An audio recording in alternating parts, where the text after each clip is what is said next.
Hello guys! Ito na naman tayo, another day, another video tayo. In relation sa nangyaring shooting incident dyan sa San Jose. Ayan. Ay, may ibabahagi po ako sa inyo na dapat talaga na ituturo sa mga bata, lalong-lalo na sa mga, ito, basahin natin.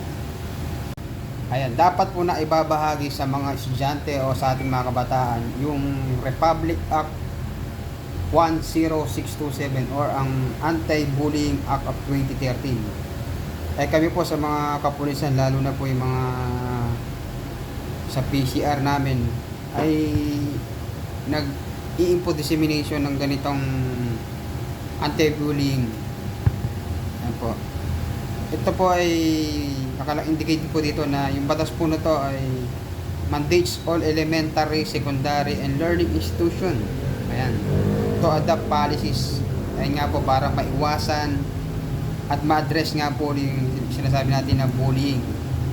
Ito po ay maaaring physical, ayan, pananakit, ayan, verbal, yung pagsasalita ng mga masasama or hindi kaaya-aya. For example, sinabi na pangit, ayan.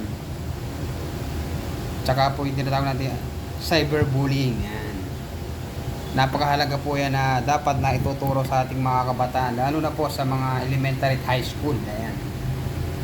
Na sa ganun ay maunawaan nila na kung na may batas sa anti-bullying. Ano po ba nasasakop ng, ano po ba ibig sabihin ng bullying? Ayan. Base sa nasabing batas, ang bullying ay refers to severe or repetitive use of written, ulit-ulit, verbal or electronic expression. Maaaring ito ay physical acts or gestures. Yun nga po na maaaring magdulot ng physical, emotional harm, fear, and takot, hostile school environment. Gaya nga po ng nag-viral nga po na shooting incident sa eskwela na. Kaya po din tinuturo yan ay ito, inoobliga yung eskwelahan na impose appropriate disciplinary and administrative sanction. Yun nga po yung mga perpetrators o yung mga magkakasala sa sabing batas na yan.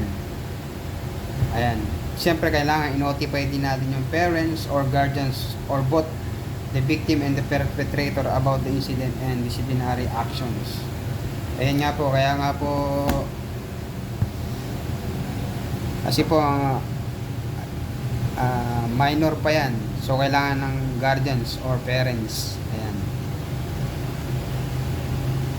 Kaya hanggat maaari po, lalo na po yung may mga magulang na may mga baril o armas sa bahay, ay paalala po namin na hanggat maaari ay huwag po natin ipakita o itabi natin, itago ng maayos, ay nang hindi makita ng bata. Baka po yun yung magalaw. Ayan. Kasi po, iniwasan po natin dyan na magamit po yun sa krimen. Ay, nangyari na nga po. Ayan, may nangyaring shooting incident. Kaya po, paalala ko po, maging responsible gun owner po tayo. Ayan, itabi ng maayos yung gamit. Ayan. At sa school naman po, kailangan po, lagi tayo may security measures para sa kaligtasan ng mga estudyante. Ganoon na din po ng mga guro. Ayan. Kailangan po, pagpapasok sa school, kailangan ma-identify na estudyante ba yan. Hanggat maaari nga po, kailangan magkaroon na dyan ng inspection. Baka pagpasok pa lang, tapos kailangan yung paligid ng school, kailangan may mga security, protective security, kumbaga para ligtas sa anumang trahedya or kapahamakan. Ayan po.